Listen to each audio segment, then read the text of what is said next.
Bismillahirrahmanirrahim. Hamdan wa syukrulillah amma ba'du. Baiklah, sekarang kita lanjutkan pelajaran bahasa Arab, bahas tentang isim dhamir atau kata ganti. Kemarin dari kata muslim atau ustadz itu adalah contoh dari isim dhohir, jadi isim yang nampak. Nah, sekarang kita bahas tentang isim dhamir. Isim dhamir ini ada tiga, ada dhamir munfasil ya, terpisah berdiri sendiri. Kemudian ada dhamir muttasil, dhamir yang tersambung ya. Kemudian maksudnya tersambung dengan kata sebelumnya. Di sini ada titik-titik ya. Kata sebelumnya ini bisa kata kerja, bisa kata benda, ataupun bisa harfun ya, kata tugas. Nah, kemudian ada dhamir mustatir. Ini artinya dhamir yang tersirat. Nah, ini nanti biasanya berada di fiil atau kata kerja ya. Untuk lebih jelasnya nanti kita bahas dalam bab fiil ya. Nah, dhamir munfasil dan mutasil ini ada 14 buah ya. Nah, ini tentunya idealnya harus kita hafal ya, atau minimal kita pahami. Nah, kalau saya dulu ya, untuk mempermudah ini dengan dinyanyikan ya. Nah, contohnya misalkan ya, kita sama-sama bisa kalau mau meniru atau terserah lagamnya sendiri. Kalau saya dulu huwa huma hum hiya huma hunna anta antuma antum anti antuma antunna ana nahnu. Nah, seperti itu ya. Jadi huwa ini menunjukkan dia untuk satu orang laki-laki. Kemudian huma dia untuk dua orang laki-laki. Hum mereka untuk lebih dari dua laki-laki. Kalau perempuan menggunakan kata hiya ya, untuk dia satu perempuan. Kemudian huma untuk dia dua perempuan. Hunna untuk mereka lebih dari dua perempuan. Nah, kalau anta, nah ini artinya kamu untuk satu orang laki-laki. Antuma kamu untuk dua orang laki-laki. Antum kalian untuk laki-laki banyak. Kemudian anti kamu untuk perempuan satu. Antuma ya kamu untuk perempuan dua. Antunna kalian untuk perempuan banyak. Kemudian ana ini tentunya saya, ini bisa laki-laki atau perempuan satu orang. Kalau nahnu kami ini juga bisa laki-laki atau perempuan dua orang atau lebih tentunya ya. Itu. Nah, kemudian untuk dhamir munfasil ya, contohnya di sini satu saja ya. Misalkan di sini huwa ini kan satu orang, maka kalau huwa muslimun dia seorang muslim. Ya, muslimnya pun kemarin kita sudah membahas tentang isim dari segi jumlah ya. Ini harus disesuaikan. Kalau huma ini dua, berarti ini juga muslimani. Jadi huma muslimani.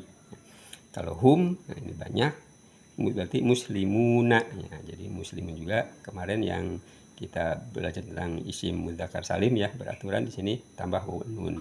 Ini contoh ya. Dan begitu seterusnya. Kalau hiya ini sini berarti muslimatun. Nah, ada tambahan tak marbutoh dan seterusnya. Silahkan ini bisa dilanjutkan kalau misalkan kita menggunakan kata muslim ataupun menggunakan kata yang lainnya ya. Nah, kemudian dhamir mutasil dari hu ini dari huwa itu menjadi hu atau hi ya. Contoh ketika dia misalkan ada kata ini artinya sama ya untuk satu orang laki-laki, misalkan kitabuhu ya, kitabnya ya, atau kitab dia, kitab milik seorang laki-laki kalau ada kata kitabuhu ya. Nah, atau misalkan kalau hi ini ketika di sebelumnya itu ada kasroh ya. Nah, misalkan alaihi atau bi kitabihi. Nah, seperti itu ya. Jadi antara hu dan hi ini maknanya sama ya. Tergantung nanti posisi sebelumnya ya. Makanya di sini saya kasih contoh ada bisa dibaca hu, bisa dibaca hi tergantung kata sebelumnya ya. Seperti itu.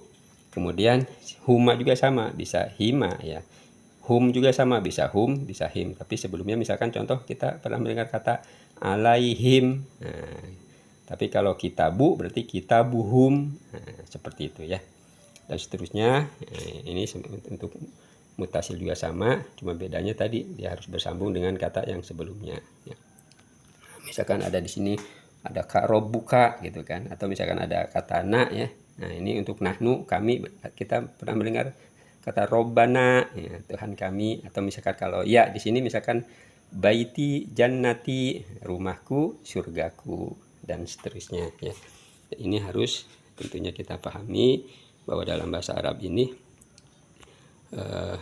kata ganti itu berbeda-beda, disesuaikan juga sama dengan jumlah dan jenis kelaminnya. Nah kemudian kalau di sini kita lihat yang di atas dia ya, baik laki-laki perempuan, ini disebutnya kata ganti orang ketiga atau domir munfasil atau domir mutasil goib ya. Artinya kan orang ketiga berarti goib, tidak kelihatan. Dia ya, jadi orangnya di mana nggak tahu. Nah kemudian yang kamu ya, baik laki-laki perempuan, ini disebutnya mukhotob, artinya adalah kata ganti untuk orang kedua. Dan kalau ana dan nahnu ini mutakalim, orang berbicara, berarti ini kata ganti orang pertama ya, dalam bahasa Arab istilahnya seperti itu ya. Tuh. Nah kemudian untuk mustatir di sini saya contohkan saja, misalkan kata dhahaba. Jadi dhahaba ini fi'il madi ya, artinya pergi. Nah, berarti ini sudah menunjukkan di dalam kata dhahaba ini ada kata hu atau kata huwa. Ada dia, satu orang laki-laki. Atau yadhabu untuk fi'il mudhari'nya. Kalau misalkan ada dhahaba, ada alifnya, nah maka ini ya kita perlu baca panjang pendeknya di sini. Nah, ini berarti menunjukkan kata huma atau hima tersirat di sini. Nah, isim domir huma atau hima, atau misalkan mudorenya yadhabani. Kemudian contoh yang banyak di sini zahabu. Nah kita sering mendengar ya, melihat ya di Al-Quran itu ada wawu dan ada alifnya, itu berarti menunjukkan hum, domirnya yang tersirat di sini ya. Jadi mereka orang-orang banyak telah pergi, diartikannya seperti itu. Atau fi'il mudhari'nya yadhabuna. Nah kemarin kita sudah belajar ya, wawu nun. Ini menunjukkan orang banyak. Jadi mereka orang laki-laki banyak sedang pergi atau akan pergi, diterjemahkannya seperti itu. Itu saja barangkali kita membahas tentang isim domir.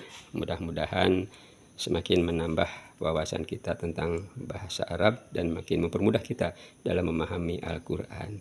Assalamualaikum warahmatullahi wabarakatuh.